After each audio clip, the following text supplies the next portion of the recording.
Hi, I'm Dan Cortopassi. Today I'm reviewing an HO scale Pullman-Standard 50-foot boxcar from Kadee. My car is decorated for Richmond, Fredricksburg, and Potomac in the overall blue scheme with silver doors. RF&P was merged into CSX in 1991. The MSRP for this car is $38.95. I paid $31.19 for my car at modeltrainstuff.com. We'll start the model at 100 possible points. The car comes in a clear plastic box. Inside, a two-piece clear plastic cradle protects the model. The card inside the box has some basic prototype information, as well as instructions about using Kadee's magnetic uncoupling feature. This is a good box that should protect the model for storage and transport. I couldn't find any photos of the real RFP 2334, but I was able to find photos of several other similar cars online. Two of the cars I found, RFP 2305 and 2335, have been preserved in museums. The model appears physically similar to those cars. 2305 has a low-mounted brake wheel, while 2335 has a high-mounted brake wheel as on the model. I didn't find any photos of RFP cars like this one in this version of the RFP paint scheme.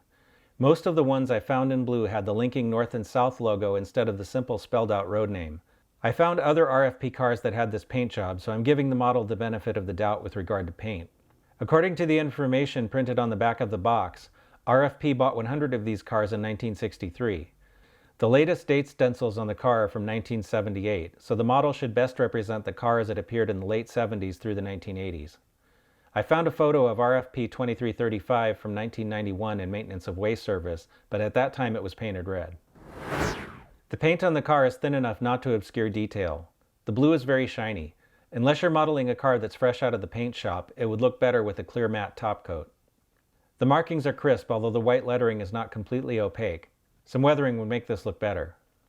It's hard to see, but I like the subtle paint detail, like this off-color blue rectangle below the cot stencils.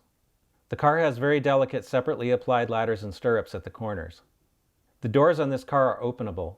Since I don't have a layout to operate on at the moment, I can't say how well the doors will stay in position. If they move around too much, they could always be tack glued with canopy glue or white glue or something similar that could be removed later. The car floor has simulated wood planking on the inside. This could look really good with a little weathering. On the ends, the car has uncoupling levers and air hoses. These are somewhat flexible, so they should resist breakage. The end ladders are separate parts, as are the tack boards. The crossover platforms are see-through. The B end has a nicely done brake wheel with a see-through brake platform. On top, the car has nice panel detail. Underneath, the car has great detail with full brake rigging. One neat feature is that the cushion underframe actually works. Again, I can't really test this in operation at the moment. The force of the train will be transferred through the moving part of the frame. This part is rigid from coupler to coupler and only moves relative to the car body, so it should probably operate like any other car. The trucks are typical Kadee with metal side frames, metal wheels, and plastic axles. Unlike some other Kadee trucks, these do not have working springs. The car has Kadee scale knuckle couplers on both ends. You'd think Kadee would get the coupler height right on their own cars, but the coupler on the A end is high compared with Kadee's own height gauge, so I'm taking 5 points. The coupler on the B end is also high. All the wheels are in gauge according to the NMRA standards gauge. There is no significant body wobble. The car weighs 4.5 ounces, which matches the NMRA recommendation for a car of this length. If you wanted to add more weight for some reason, it should be fairly simple since the door's open. The car is very free-rolling. Let's see what we've got. The model had 2 high couplers, so I took a total of 10 points in the standards and operation category.